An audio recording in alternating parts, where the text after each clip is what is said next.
Hello po mga kasama, ngayong araw nag-crib tayo sa isang bigating sanggipsal at kapag sanggipsal ang pag-uusapan, punta na tayo sa Waro. At para sa mga follower ko dyan, good news, pwede kayo maka-avail ng 20% discount everyday hanggang November 7. Basta i-repost nyo lang itong ating content na to at makaka-avail ka na ng 20% discount a la carte dito sa may Waro. At yun, kita-kits and enjoy! Ang location ng Waro ay nandito lang sa may Rauda o kaya naman maaari nyo itong i-check sa inyong Google Map para sa inyong exact location. Sila ay bukas mula alas 12 ng tanghali hanggang alas 12 ng madaling araw. Pag pumunta ka rito, meron kang dalawang option kung saan sa ground floor maaari kang mag a la carte order at dito mo ma-avail yung 20% discount as long na i-re-share mo at i-re-repost mo ang post na ito. At pag shinare mo nga ito, automatic pagpunta mo sa Waro, ipakita mo lang na talagang shinare mo nga. Diba ang kulot code? Kaya dapat i-share mo na para meron ka ng 20% discount. Sayang din to mga kasama. Sarap kaya nito lalo na pag niluto mo sa charcoal.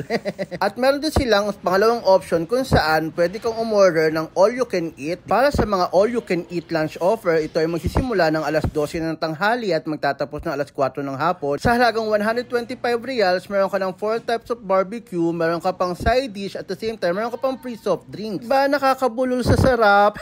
At kung dinner offer naman ang hanap mo, meron silang 165 reals, 6 na type of barbecue at the same time meron ng side dish at may libre kang isang soft drinks. Ang dinner offer nila ay open mula alas 6 at ang last order ay alas 10 ng gabi. At dahil sa dami ng mga sinabi ko, ayan, magsisimula na tayong kumuha ng ating mga lulutuin para sa ating pang sanggipsal at syempre sa ating barbecue. Kaya naman, ayan, samahan nyo pa rin ako sa pagkuha ng ating pwedeng kainin at talaga naman kailangan natin sulitin ang stay natin dito kasi minsan lang to at kailangan mong ipamper ang sarili mo. O diba, may pagulay pa rin sila. Treat yourself, kabayan, kasi kailangan mo yan and deserve mo yan. At syempre, kuha tayo ng lettuce. Sa dami ng mga sinabi natin, kailangan natin ng maraming lettuce. At ito, meron din sila mga side dishes. Mga side dishes na isasama natin mamaya sa ating sangyup. Ito daw yung inumin pagkatapos natin mag-sangyup. At ito nga, dumating na yung ating Pepsi at binuksan na nga ni Sir Julius yung ating paglulutuan. At nagready na tayo magluto. At ito na nga, yes, naamoy ko na. Masarap ang amoy talaga naman. Namnamin natin ang ating pinagpaguran sa isang buwan. At yung kaibigan natin si April, hindi na nakatiis, talaga naman nagutom na, hindi na naintay yung barbecue, inuna muna ang kanin. Tayo kumuha muna tayo ng chopstick at binigay sa kanila. At sino yung maikse ha? Siya magbabayad. At magsimula na nga tayong mag-set up ng ating kakainin. Ayan, nilagay na natin ang mga kailangan sa lettuce. At syempre, para mas sumarap at kainin na natin, ang masasabi ko dyan ay, sarap. Sunod kong kinain yung chicken teriyaki, sarap. Tapos sinundan ko ng pasta, sarap.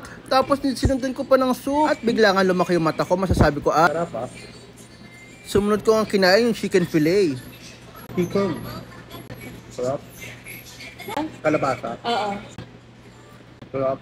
At pagkatapos nga kumain pa tayo ng mashed potato, masarap yung mashed potato niyan kasi parang merong pipino. Kaya naman punta na kayo rito sa Waro at ma-enjoy nyo rin kagaya namin. At ito nga sinubukan namin yung pagkain sa ganitong paraan ng sangyup. Nakakatuwa kasi first time lang, mas madali pala pag ganun. At ayan, bago matapos, cheers! At bago tayo umalis, maglagay din tayo ng note sa kanilang post-it wall kung saan sun is here, diba? Sony TV. Dahil sa Sony TV, laging kasama ka. So again, thank you for watching. Hanggang sa muli. And please don't forget to visit Waro and avail the promo. Bye-bye.